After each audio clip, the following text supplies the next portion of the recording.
to realize that this is something that happened. He claimed it wasn't racist, which might be plausible were it not for the fact that he went on to basically make a constant eugenic argument for racial inferiority through the rest of his career, arguing that black Americans and that Latinos are inferior. I don't want to get hung up, but since we're having a debate about what is accurate and what is not, what are you talking about? Charles Murray was a member of the Klan? I mean, you can't throw these things out here. I know this is not an academic journal, but substantiate that claim, please.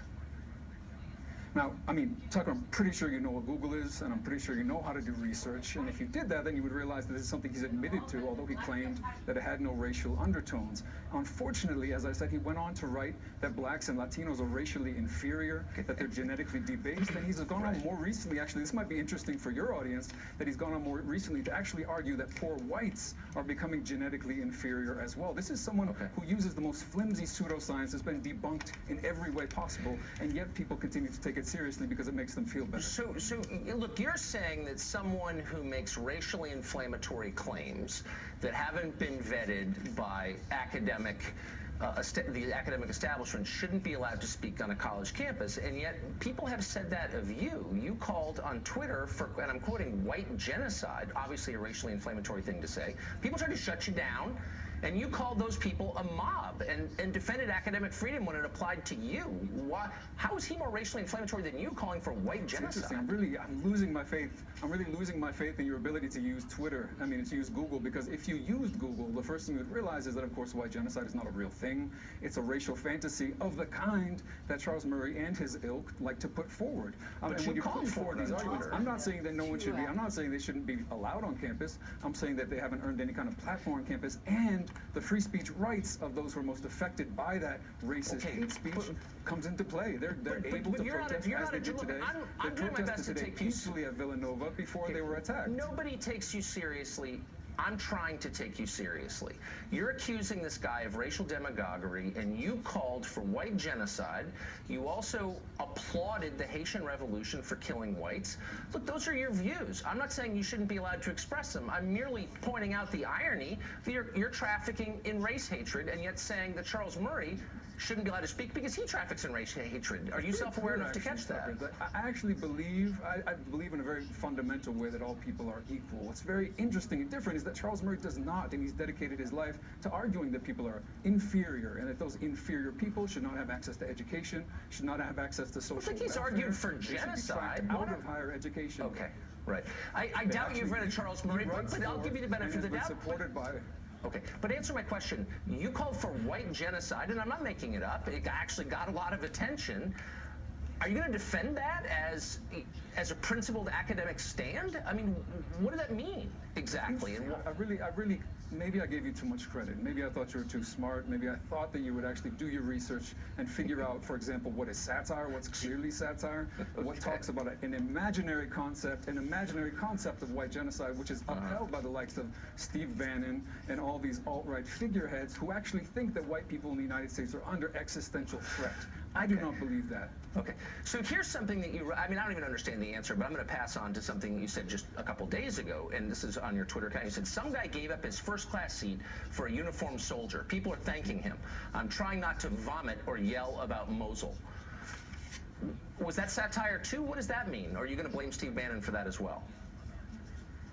I think it's really irresponsible to blindly support, for example, wars that send off young people into combat, risk their lives, kill many others, as we've just seen in Mosul, 200 people incinerated by U.S. bombs, and to not do that in a way that expands anyone's freedom, that makes anyone less secure. The Iraq War. But you're blaming the soldier. You're not blaming the policymakers. Oh, you're saying you're saying giving up a seat for a soldier in uniform made you want to vomit. You're not saying giving up a seat for the guy who made the war policy, but for the soldier, the guy who's risking his life. Why'd that make you feel like throwing up?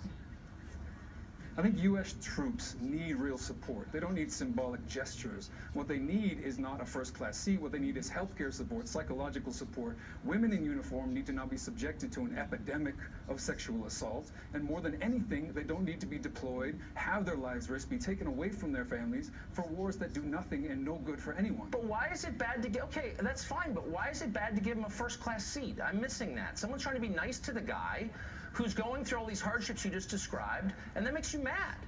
Why? I'm all for generous gestures devoted toward those who most deserve them in our society, and I have the deepest respect for anyone who, particularly for economic reasons, makes difficult decisions, whether it's joining the military, whether it's, you know, doing other dangerous work that has to take place in our society, whether it's being an economic migrant. And I think these people all deserve better. They deserve to not have to join the military if they would rather just get an education. But he did. So, he doesn't have a government subsidized job at a university like you. So why did returning to not have the health care and the psychological support that they need. This is how we support the troops, not by sending them off into wars. Okay. So you began this conversation with reference to your own scholarship and the academic journals that you and your fellow professors publish in. And because I do want to take you seriously, I actually spent some time reading some of them today. And I want you to explain to me what this means. Now, I was an editor for a long time, not an academic press, but an editor. You wrote a piece called Dual Power in the Venezuelan Revolution. This is the second paragraph, and I'm quoting it. By viewing the process through the Leninist concept of dual power, that is the construction of an autonomous alternative power capable of challenging the existing state structure, we can see that the establishment of communal councils in Venezuela is clearly a positive step toward the development of fuller and deeper democracy, which is encouraging in and of itself. Now, that's a sentence with too many adjectives, a passive construction, imprecise language. It's high school writing. It's crap. And I'm wondering, is your scholarship serious? I really appreciate you digging into the vaults. I appreciate you digging into the vaults to actually closely read some of my You're not an impressive scholar. Really that's what I'm saying. You're a performance artist. That's not impressive. That's shown himself unable to use Google today. This is really interesting. No, I'm serious. What does that mean? I just read. You don't need to flout academic credentials in front of you. But you're not capable of writing a clear sentence. Now, I went through a lot of different essays that you wrote, and I've got an IQ above room temperature, and I couldn't understand any of them because your writing is childlike. It's childlike. This is strange. And I'm wondering, it's as though your entire can you explain what that you're means? Incapable of grasping very simple and very basic things.